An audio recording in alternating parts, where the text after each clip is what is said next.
그럼 조금 전 윤석열 전 대통령이 재판 참석을 위해 서울 구치소를 출발했습니다. 자세한 얘기 박성배 변호사와 얘기 나눠보겠습니다. 어서 오십시오. 안녕하십니까? 네, 자 일단 윤석열 전 대통령이 지금 서울중앙지방법원으로 호송차를 타고 이동하고 있는 상황인데 복장이나 모습이 어떨지 궁금하거든요. 일단 윤 전 대통령은 미결 수용자 신분이라 형 집행법에 따라 사복 차림으로 법정에 나서게 됩니다. 뿐만 아니라 이동 과정에서는 수갑과 포승줄을 메고 있지만 법정에 출석할 때는 모두 그 장비를 푼 채로 재판에 임하게 됩니다. 재판 진행 과정에서는 피고인의 방어권이 온전히 보장되어야 하고 방어권 보장은 심리적 차원도 포함하는 개념이라고 할 수 있기 때문입니다. 그렇군요. 자, 그런데 기존의 내란 재판 출석은 11번이나 거부를 해왔는데 이번 재판에는 왜 나오기로 한 겁니까? 특검이 구속 기소한 특수공무집행방해 직권 남용 등 혐의의 첫 공판기일입니다. 앞서 윤 전 대통령이 이미 보석 허가 신청도 해둔 상황인데 재판부는 보석 신문기일을 언제로 지정할지 폭넓은 재량을 가지고 있습니다. 그런데 재판부가 첫 공판기일 재판을 진행한 직후에 곧바로 보석 신문을 열 계획을 밝혔습니다. 이에 따라 아마 윤 전 대통령은 일단 윤 전 대통령 측이 밝힌 대로 첫 공판기일이라는 의미에서 출석을 하는 의미도 있겠지만 보석 신문 과정에서 자신이 직접 재판부에 건강상의 문제를 호소함으로써 보석을 끌어내겠다는 포석이 깔린 것으로 보입니다. 그러니까 재판과 보석이 같이 열리는데 보석만 참석하겠다라고 말할 수는 없습니다. 현실적으로는 어렵기 때문에 이번 재판에 나오는 것 같은데요. 자, 지금 아마 여러 가지 혐의가 있고 또 기소한 사건도 여러 가지이기 때문에 많이 헷갈려 하시는 분들도 많을 것 같습니다. 그러니까 지금 이번에 이 재판을 진행하고 그리고 보석 심사를 하는 재판부는 지기현 판사 재판부와는 다른 거죠. 이 사건은 내란 혐의와는 완전히 별개입니다.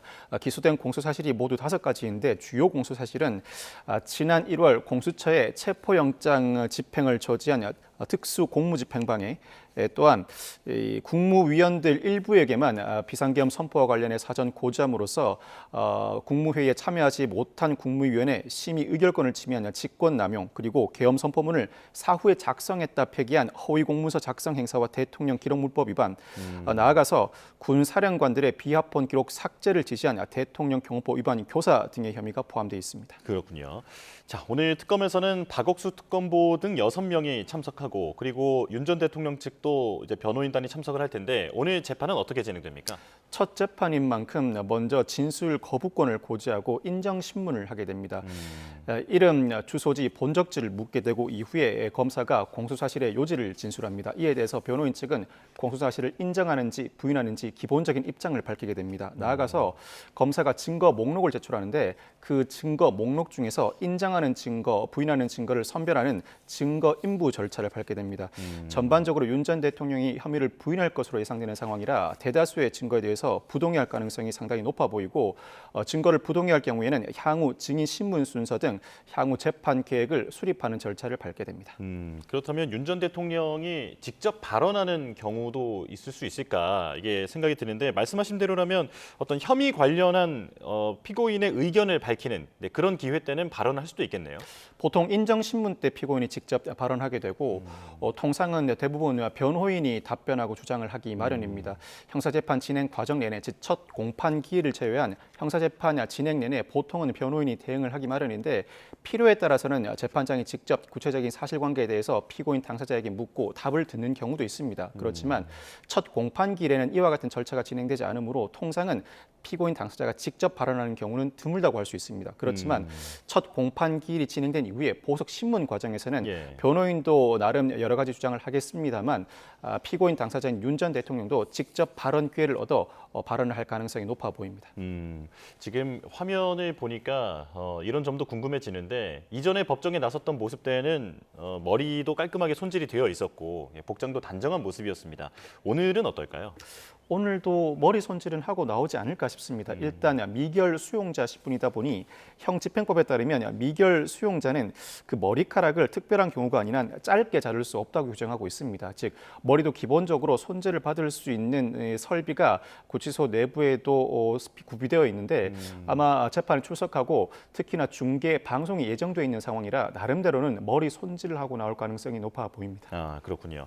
자, 이 재판은 시간이 얼마나 걸리겠습니까? 통상 첫 공판 기일은 10분, 20분 정도로 짧게 끝나는 경우가 대다수입니다. 그렇지만 이 사건은 여타 형사재판 사건보다는 다소 복잡한 사안이라 증거 인부 절차, 나아가서 향후 증인신문 순서 등 기본적인 입증 계획을 밝히는 데에도 일부 시간이 소요될 것으로 보여서 통상적인 사건보다는 다소 길게 3, 40분 정도는 소요되지 않을까 예상할 수 있을 것 같습니다. 그렇다면 이제 그 다음에 보석 심사를 하게 되는 겁니까? 맞습니다. 그 다음에 바로 이어서 보석 신문을 하게 되는데 보석 신문 과정에서는 윤 전 대통령 측 변호인이 어느 정도 길게 관련 진술을 할지 여부에 따라서 어느 정도 시간이 소요될지 결정될 것 같습니다. 물론 이때에는 검사도 반대 의견을 적극적으로 개진하기 마련인데 오히려 보석 신문이 첫 공판 기일보다 더 소요될 가능성도 점쳐집니다. 그렇군요. 자, 일단 재판 얘기부터 해보면 이게 영상이 녹화된 다음에 공개되게 됐습니다. 일단 이 재판 공개는 그 근거가 특검법에 있는 거죠? 내란 특검법에 특검 또는 피고인이 신청하는 경우에는 재판부가 특별한 사정이 없는 한 중계를 허가하여야 한다는 규정을 두고 있습니다. 예. 만약 불허할 경우에는 그 이유를 밝혀 선고해야 한다는 조항도 삽입되어 있는데 이 하급심 재판부에 선고가 아닌 공판기일 절차 중계가 전례가 없다 보니 내란 특검법의 규정을 둘러싼 논란, 재판부가 어떻게 받아들일지 귀추가 주목되었습니다. 재판부가 일단 공판기일 중계 방송은 그대로 받아들이되 보석 신문에 대한 중계 방송은 불허한 상황입니다. 그렇군요. 그런데 실시간이 아니라 녹화를 한 다음에 나중에 일반에 공개하는 건 뭐 일반적인 절차입니까?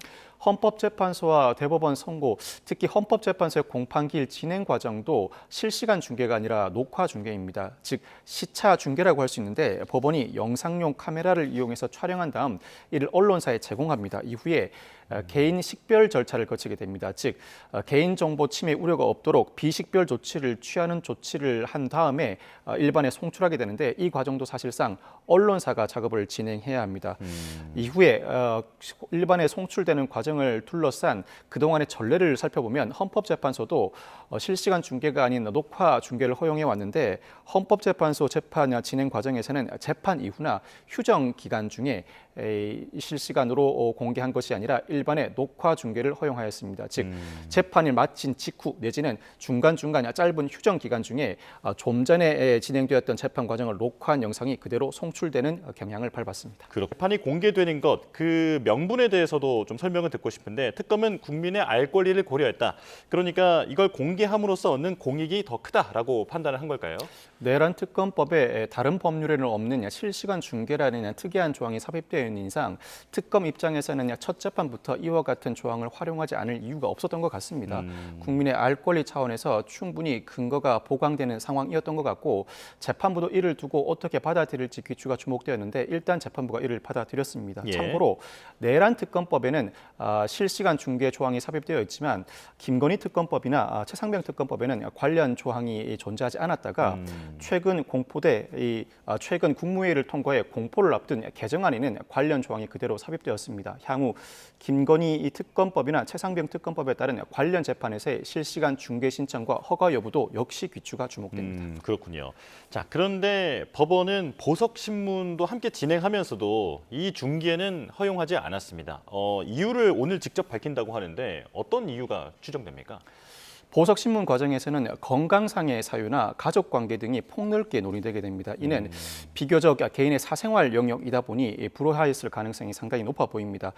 영장 실질 심사나 구속 적부심은 수사 단계에서 진행되는 절차이고 비공개 절차입니다. 그렇지만 재판 과정에서 진행되는 보석 신문은 공개 절차입니다. 그럼에도 불구하고 중계를 불허한 이유는 공개 절차에는 보석 신문 과정이지만 실질적으로 구속 영장 실질 심사와 마찬가지로 각종 증거 인멸과 도주 우려, 나아가서 건강상의 문제, 가족 문제 등 포괄적인 개인의 일반 사생활과 관련된 영역들이 다루어질 예정이라 아마 이를 이유로 중계를 불허했을 가능성이 높아 보입니다. 개인 정보가 상당히 많이 나오는 그런 절차이기 때문일 것이다라고 추정을 해주셨는데요. 자, 윤 전 대통령 측은 아마도 건강상 문제를 제기할 것으로 보입니다. 그런데 구치소 내부에서도 파악하기로는 건강에 큰 문제가 없어 보인다라는 내용의 보도가 되기도 했는데 이 부분은 법원은 어떻게 받아들일까요? 사실 보석 허가 신청은 기각될 가능성이 높습니다. 필요적 보석의 예외 사유인지 여부부터 불분명합니다. 앞서 윤 전 대통령에 대해서는 영장 전담 판사가 하다가 증거인멸의 우려를 들어서 영장을 발부하였는데 사정 변경이 생겼다고 보기 어렵습니다. 그렇다면 임의적 보석 사유에 해당하는지를 살펴보아야 하는데 건강상의 문제로 임의적 보석을 허가하는 경우에는 거동이 불편할 정도에 이르러야 합니다. 앞서 윤 전 대통령은 구속 기소 전에 수사 단계에서 구속 적부심을 청구한 적도 있습니다. 이때도 재판부가 구속 적부심을 기각하면서 서울구치소에 거동상 불편이 없다는 사항을 받아들인 것으로 보입니다. 현재도 그 상황이 그대로 유지되고 있을 뿐만 아니라 현재 별건이지만 내란 재판에 10일의 연속 불출석하고 있고 특검이 수사에도 응하지 않고 있는 모습에 비춰볼 때 이대로 석방한다면 증거인멸의 우려가 상존한다는 이유로 보석 허가를 기각할 가능성이 높습니다. 그렇군요. 그런데 사실 이걸 윤 전 대통령 측의 변호인단도 모르지 않을 텐데 그동안 내란 재판과 특검의 조사에 완전히 불응을 하는 상태에서 이번에 보석을 신청을 했단 말이죠. 다소 좀 무리해 보인다라는 생각이 드는데요. 이거는 윤 전 대통령 측의 변호인단은 어떤 판단이었을까요? 윤 전 대통령 측 변호인단뿐만 아니라 윤 전 대통령 본인의 의사가 강하게 반영된 조치로 보입니다. 예. 보석이라는 제도는 구속 상태의 피고인이 재판 단계에서 석방을 촉구할 수 있는 유일한 통로라고 할 수 있는데 장기간 구금이 예정되어 있는 상황이라 활용할 수 있는 모든 절차를 활용한다는 취지로 보이고 특히 내란 재판은 어느 정도 결론이 예정되어 있고 아무리 항변한다고 하더라도 높은 형이 예상된다고 생각하는 반면에 이 특검이 기소한 사안은 충분히 다퉈볼 여지가 있고 방어권 행사를 위해서는 재판부가 혹여나 보석을 허가할 가능성도 일부 존재한다는 판단이 작용한 것 같습니다. 그렇지만 이와 같은 주장만으로는 보석 허가를 끌어내기가 어려운 상황이다 보니 최근 언론에 보도된 것과 마찬가지로 내란 특검의 외환죄 조사에는 응하겠다는 의사를 밝히는 등 보석 인용 허가를 위한 나름의 조치도 취하고 있는 것으로 보입니다. 네, 보통 그 보석이라는 게 어떤 사유로 허용이 됩니까? 좀 짧게 좀 부탁드릴게요. 필요적 보석이 허가되는 경우에는 재산 범죄의 예를 들자면 극적으로 피해자와 합의하고 피해액을 전체 보전해 준 경우, 즉 구속영장 발부 시와 특별한 사정 변경이 생겼을 때 보석이 허가됩니다. 그 외에도 거동이 매우 불편할 정도로 건강이 악화되거나 임산부, 특히 가족 문제로 급히 석방을 필요로 하는 경우에 보석이 허가되는데 윤 전 대통령 이에 해당하는지는 다소 불분명합니다. 그렇군요.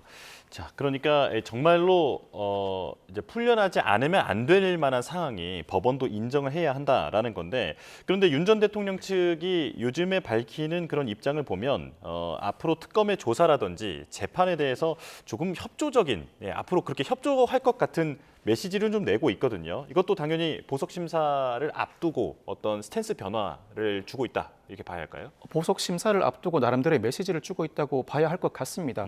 보석 신문 과정에서 특별한 사정 변경이 존재하지 않는다면 적어도 태도 변화는 보여야 하는데 그 태도 변화는 법정에서 구술로 진술하는 수준을 넘어서야 합니다. 특검 조사에도 일부 응하겠다는 태도를 보이고 앞으로 진행되는 재판, 특히나 어느 정도 방어권 행사를 적극적으로 개진할 재판에서는 충분히 출석해 나름대로의 방어권을 행사하고 특검의 주장에도 대응하겠다는 입장을 천명하여야 나름대로 재판부도 달리 생각할 여지가 있습니다. 윤 전 대통령은 보석 신문에 상당 부분 사활을 걸고 있는 것으로 보이고 다만 보석 신문이 오늘 이루어진다고 하더라도 그 결정이 언제 내려질지는 미지수입니다. 보석 신문기를 지정하는 것도 재판부의 재량이지만 이 보석 신문 이후에 결정을 언제 내릴지 어떠한 방식으로 내릴지도 재판부의 재량입니다. 심지어 모든 재판을 종결한 이후에 선고시에 동시에 선고하는 경우도 있습니다. 재판부가 언제 보석에 대한 결정을 내릴지도 귀추가 주목됩니다. 결과가 나오는 시점까지는 정확히 알 수는 없다. 네, 여기까지 듣겠습니다. 박성배 변호사와 함께했습니다. 고맙습니다. 네, 감사합니다.